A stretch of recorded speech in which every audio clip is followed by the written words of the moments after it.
ติดเป็นปัญหาที่เป็นภัยร้ายแรงต่อสุขภาพกายและสุขภาพจิตส่งผลกระทบต่อสังคมเศรษฐกิจบั่นทอนความเจริญของประเทศชาติหากประเทศใดมีประชาชนติดยาเสพติดจำนวนมากก็ไม่สามารถพัฒนาประเทศชาติให้เจริญรุ่งเรืองได้เยาวชนกับยาเสพติดไม่ใช่ของคู่กันแต่จนแล้วจนรอดผู้ใหญ่กลับเป็นตัวนำพาพวกเขาเข้าไปสู่วังวนนรกด้วยวิธีชักจูงโดยเฉพาะเด็กกลุ่มปัญหาให้กลายเป็นสื่อกลางขยายเครือข่ายตีวงกว้างขวางมากขึ้น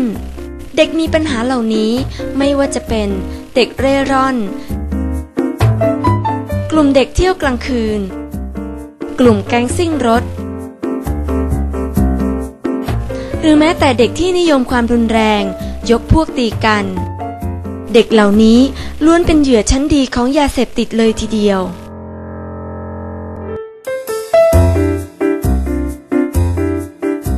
เรื่องเด็กเล่ร่อนกับยาเสพติดนี่ความจริงมันต้องแก้ปัญหาเด็กเร่ร่อนซะก่อนโดยการที่ชุมชนนั้นๆเนี่ยจะต้องดูแลไม่ให้มีเด็กเร่ร่อนและเมื่อมีเด็กเร่ร่อนกับปัญหายาเสพติดมันเกิดขึ้นก็ต้องกำจัดเด็กเร่ร่อนซะก่อนคำว่ากำจัดนั้นก็คืออาจจะจำกัดให้การเลี้ยงดูชูชุปถัมภ์นำไปเข้าโรงเรียนและเมื่อเขาอยู่ในกลุ่มนั้นแล้วเนี่ยถ้าเขาหนีออกโดยที่ไม่มีทะเบียนบ้านไม่มีผู้ปกครองคราวนี้เราก็จะต้องดำเนินการจัดการให้เขามีที่อยู่อาศัยปัญหาของเด็กเร่ร่อนนี้เป็นเครื่องมือของพวกค้ายาเป็นเครื่องมือของพวกที่ประกอบอาชีพขอทานแต่การที่จะเด็กเลี้ยงเด็กอย่างนี้อย่างไรมันก็ต้องไปดูว่าเจ้าพ่อตรงนั้นมันคือใครไอ้ที่เป็นเจ้าพ่อในขอบเขตนั้นเมื่อเขามอมยาเด็กติดยาแล้วถ้าเด็กอยากได้ตังค์ก็ต้องขายยาเด็กเสพคือเด็กขายเพราะฉะนั้นปัญหาอย่างนี้ความจริงมันไม่ยากแต่มันไม่ได้เอาใจใส่กันจริงๆเขาเรียกไม่ได้ประชุมร่วมกันดังนั้นในข้อเสนอแนะประการแรกก็คือว่าการจำกัดเด็กเร่ร่อนด้วยการนำเข้าโรงเรียนมีสถานที่พักฟื้นให้เขาแล้วก็ดูว่าใครเป็นเจ้าพ่อเท่านี้เองท่านเอาจริงแล้วยาเสพติดในเด็กเร่ร่อนมันจะน้อยลงอย่างถนัดใจนี่คือปัญหาแรกที่เราจะต้องแก้ไขกันเรื่องที่หนูๆทั้งหลายเข้าไปเกี่ยวข้องกับยาเสพติดนี้ก็เป็นการทำลายชีวิตและอนาคตก็อยากจะบอกว่าวิธีการมันมีมากมายลูกหนึ่งไม่คบคนชั่วเป็นมิตรยาเสพติดไม่มีผล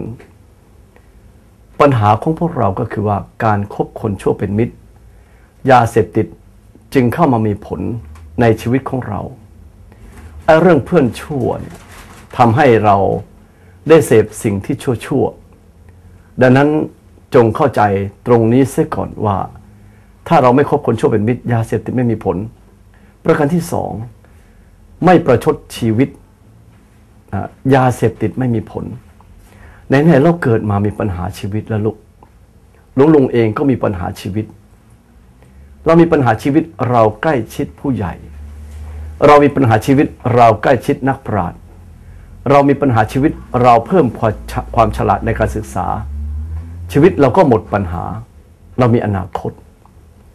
แต่ถ้าเราประชดชีวิตไหนๆเกิดมาไม่ดีแล้วพ่อแม่ทิ้งกูจนนะกูเสพยาประชดชีวิตนะกูก็คือตัวเราเจ็บป่วยทุกข์ทรมานเราแบ่งใครไม่ได้เลยลูกพลังใจตรงนี้จึงมีความสำคัญประการต่อมาอยากแก้ปัญหาด้วยการเสพยาเสพติดปัญหาของความทุกข์ที่สมกลุ่มลุมจิตใจเราอยากลืมปัญหาอย่าลืมปัญหามีไว้แก้หนูแก้ปัญหาได้ชีวิตจะยาวขึ้นเชือกที่มันเป็นปมๆเนี่ยลูกมันเหมือนปมชีวิตลองนั่งแก้มาสิมันแน่นมากเราแก้ใช้เวลานานใช้ปัญญาพิจารณาและแก้ปมชีวิตแก้ไม่ยากลูกเรียนเข้าไว้เชื่อผู้ใหญ่แล้วดีเรียนเข้าไว้เชื่อผู้ใหญ่แล้วดีปมชีวิตมันก็จะหมดไปเพราะฉะนั้นเรื่องของการแก้ปัญหาจะเกิดอะไรขึ้นก็ตามอย่าใช้ยาเสพติดมาแก้เขาไม่ได้แก้เขาเรียกถมชีวิต ชีวิตจะขมเพราะเราเอายาเสพติดมาถมชีวิตเรานะลูกนะการที่เราจะไม่เข้าไปวังวนอยู่ในวงการยาเสพติดหรือเสพแล้วออกมาให้ได้พลังใจในตัวเองลุงนักให้จะบอกว่าอย่างนี้ลูกอย่าหงอยเหงาเลยเด็กน้อยอย่าเศร้าส้อยเลยหนูจ๋าอย่าเมื่อลอยคอยโชคชะตาอย่าเรียกหาความรักจากใครๆอย่าดื่มดูดสูดฉีดพิษเข้าร่างจะยากจนหนทางสุดแก้ไขอย่าหลงเพื่อนชั่วช้าชักพาไปอย่าฝักใฝ่เทคคลับและผับบาร์สร้างพลังความดีที่ล้ำเลิศให้ก่อเกิดไว้ในใจเถิดหนาเร่งสร้างตนให้เป็นคนมีวิชาสมคุณค่าเกิดเป็นไทยไม่อับจนโอ้ชีวิตนี้หนาหน้าแหนหวงอบายมุขชักหน่วงให้สับสนจำไว้เถิดเกิดมาพึ่งพาตนหนูจะพ้นภัยผองเรื่องหมองมัวถ้าชีวิตผิดหวังฟังเอาไว้หนูอย่าไปแต่ต้องของหยวนยั่วโอ้หนูจ๋าน้องจ๋าอย่าคลาดกลัวมาเป็นบัวพ้นน้ำงามล้ำเอ่ยทำได้อย่างนี้แล้วเราจะเกิดจากเลนตรงจากที่ต่ำใต้บัวเกิดจากเลนตม